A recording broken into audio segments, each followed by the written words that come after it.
Rev up your engines!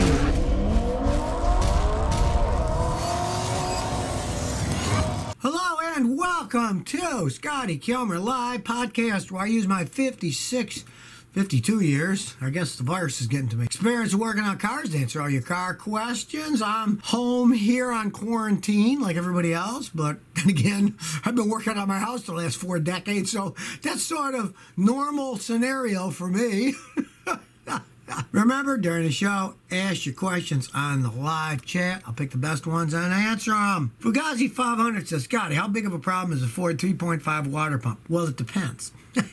See, the problem is they put the water pump inside the engine running off the timing chain. So if the water pump breaks, all the coolant gets in the engine oil. And if the coolant gets in your engine oil and you're driving, say, 60 miles an hour, it'll destroy the engine. Cam bearings will get rotten. Sometimes the engines will hydro lock. It'll destroy the engines. If you replace it before it actually breaks and leaks, you're not going to have a problem. But, of course, if it starts leaking and breaking, then all that coolant goes into your engine oil, which is a bad thing. So it was a stupid design in the first place. Nissan did it with some of their Z cars. They had a V6 engine with a timing chain that ran the water pump. Same thing. If they broke, there goes the water pump.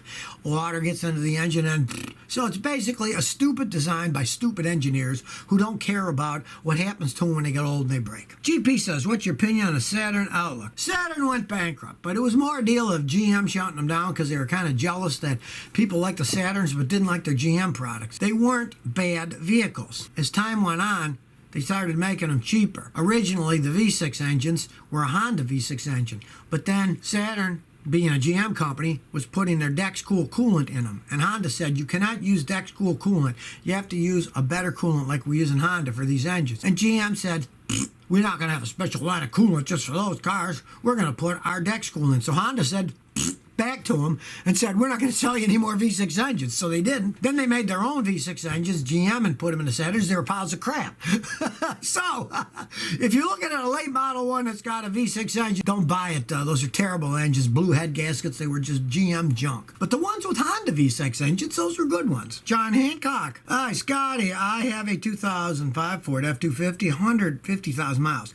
I changed the spark plug's coils. When I floor it around 5,000 RPM, the check engine light comes on. Could it be an injector problem? Well, it could be a lot of things. What you want to do is, one, get it scanned. Because when that blinks, it sets a code. It's new enough, it's 2005, that the code is always stored. It does not disappear. Get it scanned, email me the code, and we'll be able to figure out what the heck's going on there. There's over 1,000 different codes, so you can't guess. You can't guess at something like that. E-Boy 2. Hi, Scotty. I'm looking to buy a 96 Buick Roadmaster with a LT1 V8. Is it worth purchasing? Back in 96, GM was making a lot better stuff than they're making today. And the LT1 V8, the Corvette V8 engine, is an excellent engine. Now, it's an old vehicle. It's 24 years old, so it's ancient. You'd want to check it out, you know. Don't pay too much money for it because it's not really a collector's item or anything. But if a mechanic says it's in good shape, it could be a fun car to drive around. They made them better in those days, let me tell you. Jack Loyal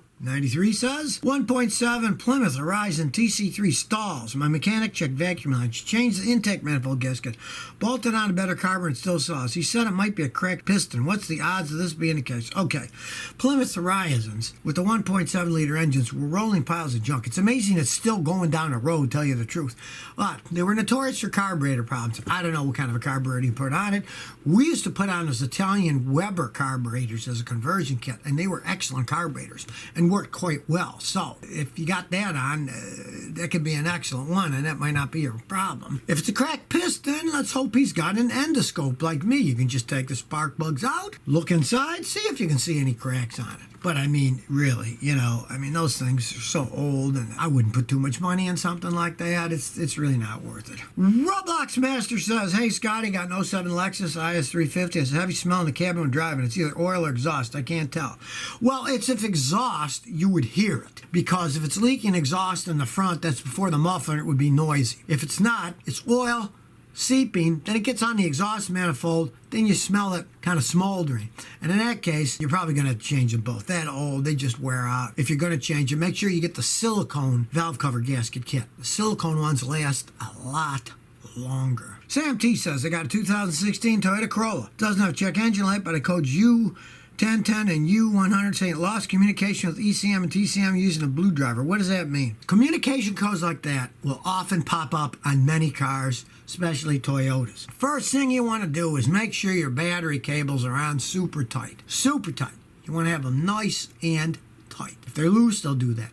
Then have the battery load tested. Places like AutoZone, any mechanic can load test your battery. If the battery's worn, it can do that. Any tiny loss of communication, those are computer bus lines. They work at a pretty high speed. And if you have just a short problem with the electrical system, it can trip those codes, especially if the battery's old and weak or the cables are loose. Also have the alternator load tested too. Places like AutoZone do it free. If it runs okay, I mean, it's nothing to worry about because they often do that. But it's generally weak electrical connection or battery being a little weak. Marcus Fry said, should I undercoat my 04 CRV? From Michigan. Okay, look at it now. If it's not rusting, don't waste your time. Honda builds them pretty good. They weren't notorious for rusting. They were coated quite well when they built them in 2004. And if it's not rusting, you don't have to worry about it. If it's starting to corrode, you'd have to clean it off, sand it down, and then undercoat it. But the Japanese do a pretty good job of that stuff. My mother's got a Toyota Corolla, same age, in Buffalo, New York, still doesn't have any rust on it. So just leave it alone if it's not rusting out, because they really made them a lot better in those days. The really old ones, yeah, they didn't, and they rot away up there. When I was a kid, we had a Ford. You could see the road in the back seat when you're riding. You had to keep your feet up or you'd drag them on the street. That's how much they rust. They don't do that anymore. Ibagunta says, Scotty, would you buy a Honda Civic or a Mazda 3? I'd definitely buy a Honda Civic. Tried and true over the ages. Now, they seem to be making the Mazda 3s better, but, Scotty, hey, if they're making them good now, this year, last year, I still want to wait till they're 5-6 years old to see how they hold the test of time. I don't trust anything. And the Civics have been out such a long time and have proven themselves to be pretty good. I'd take a Civic over a Mazda 3. Logan Simon said, what was your first car you owned? It was an Opel. So here's a real one. A German GM car was the first car I owned. I put down Germans and GM. Well, I bought a GM Opel. Opel was bought by GM, I don't know, back in the 1920s or 30s or something. They owned them a long time, which is kind of interesting because technically GM, since they owned Opel, made German troop carrier trucks in World War II that the Nazis were driving around in. So it's a strange role. Also, there were Standard Oil tanker cars, Standard Oil, and they had swastikas on them in Germany too. It's a strange world, I only paid $550 for it, and I drove it for like 6 years all over the place. Hey, I got my money's worth out of it. There's no arguing that. But it was a German car made in Germany, sold by GM in the United States at the Buick dealers. Of course, I didn't buy it there. I bought it from an individual for $550. Joe Quintana says, is Motorcraft synthetic blend oil good? Oh, yeah. Motorcraft makes good oil, Any synthetic blend oil, they got to meet certain specifications. They're good oil. Here in the United States, they're all rated by that API. They got a little seal that says API, and it gives you the rating like SN, SN+, whatever. That's American Petroleum Institute, and they actually test the oils. It's not just some stamp of approval and nobody checks it. They actually check the stuff. So any oil sold in the United States is fine, and that's a perfectly good one, too. Madly Kush says, Scotty, my car's making a whining noise. My mechanic says it's the all-wheel drive. What can I do? Well, if you could go into the past with a time machine, don't buy an all-wheel drive vehicle. Now, as long as it works, change the fluid, see what goes on. But generally, when they whine, it means that the bearings are going in some of the gears, and that's a very expensive fix. Now, if you want to know exactly what it is, watch my video, Finding the Source of Car Noises. I show with this sonic ear machine I have that has 4 transmitters, and you clamp them on different parts of the car. Inside the car, there's a receiver, and it's got 1, 2, 3, 4 clicks.